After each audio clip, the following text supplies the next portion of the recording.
Muchos científicos han postulado a lo largo de los años que este mundo físico solo existe cuando es observado.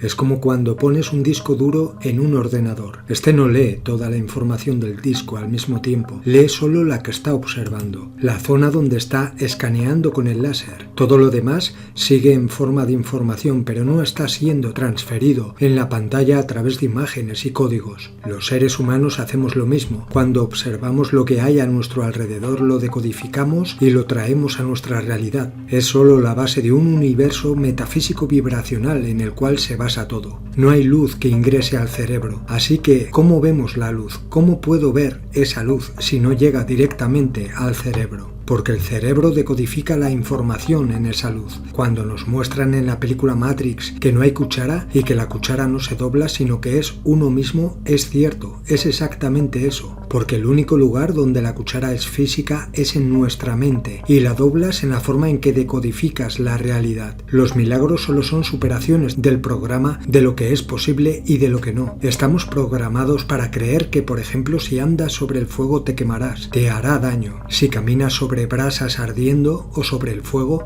y estás bajo la influencia del dolor, te quemarás, te dañarás. Pero ahí están los yogis, por ejemplo, o los monjes Shaolin, que realizan proezas físicas sin inmutarse. Han traspasado ese programa, lo han desbloqueado.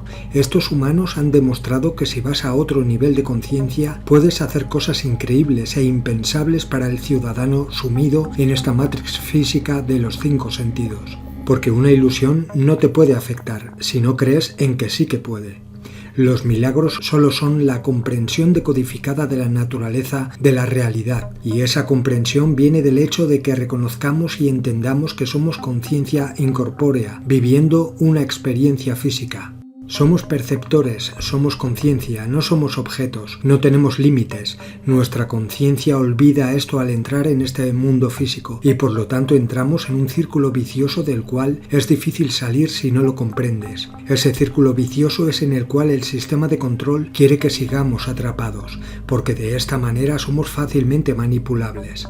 Si entendemos quiénes somos realmente, seremos libres de la matrix de control. El cuerpo físico es la única manera en la que la conciencia puede experimentar esta dimensión física 3D. Por lo tanto, si yo quiero experimentar e interactuar en esta realidad, la cual es un rango de frecuencia, debo tener un avatar físico, un caparazón, un cuerpo físico que vibre en ese rango de frecuencia para poder hacerlo. Porque la conciencia vibra tan rápido que no podría sintonizar con esa frecuencia tan densa. Es como si en una radio el canal 1 quisiera sintonizar con el canal 2. Son diferentes ondas y no podrían sintonizar entre sí. Así que tomamos esta proyección física llamada cuerpo humano. Lo que el sistema de control quiere es que creamos que esta proyección física, este vehículo en el cual experimentamos esta realidad, es lo único que somos, porque pasamos de ser infinitos a ser limitados y sin poder alguno. Cuando entramos a Internet, por ejemplo, lo hacemos a través del ordenador,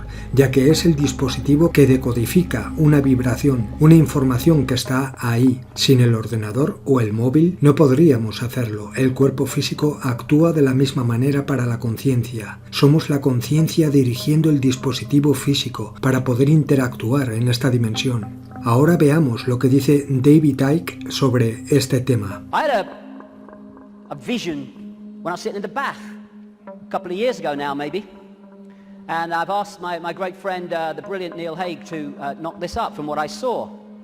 I'm sitting in my bath and I saw billowing energy, yellow, kind of white yellow energy, and I took that immediately to be consciousness. Then an eye appeared in the energy, the consciousness, and then a telescope appeared.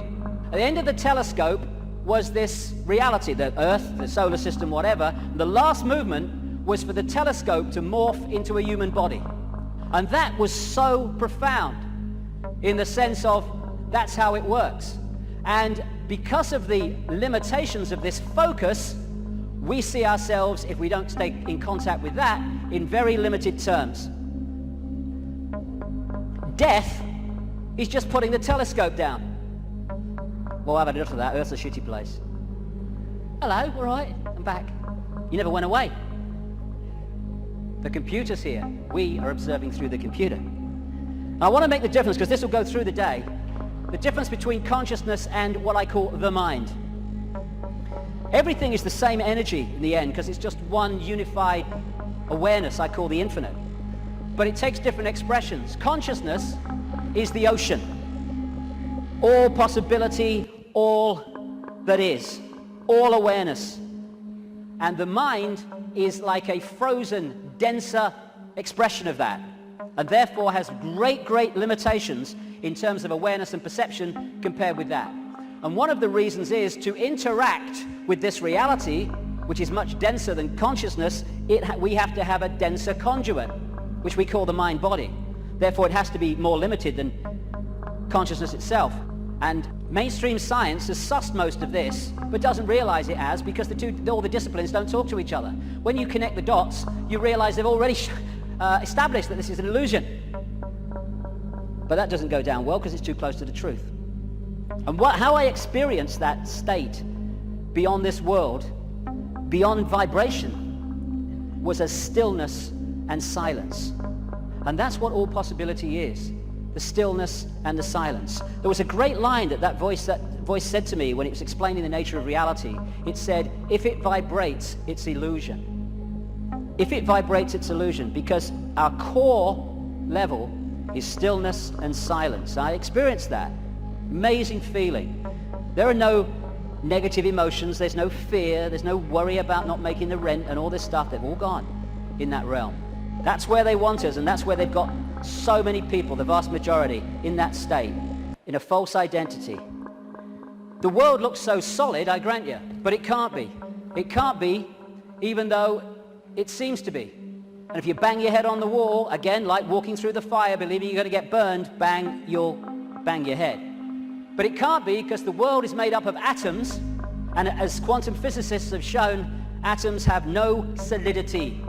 How can something which is basically empty space, the reason it appears to is because the information in the waveform metaphysical universe is decoded through into apparent solidity. Again, it's just the way we decode reality that gives it form. We take information from a disk, we put it on the screen, it seems to have time-space solidity. But it doesn't. It's just information being read, and that's exactly what's happening to us. The reason it appears solid and it appears three-dimensional is because we live in a holographic world. We see holograms, you can buy them in the shops, where they appear to be three-dimensional, but actually they're not. It's just the illusion of the way they're made. And how they make them is they have a laser, part of it goes across the object they want to photograph, another part goes directly onto a photographic plate, and then the part that's passed across the object goes onto that plate, and they collide. Those two parts of the laser collide, and they create, here we go, a waveform. We call it in holographics an interference pattern. It's like dropping two pebbles in a pond, and then the waves they create collide, and that is a waveform representation of where those pebbles fell, how heavy they were, how high they fell from, etc., how big they were, etc. And this is what the waveform, again, looks like on a holographic print. It's information. It seems to be nothing. It looks like a fingerprint, appropriately, actually. But what is it?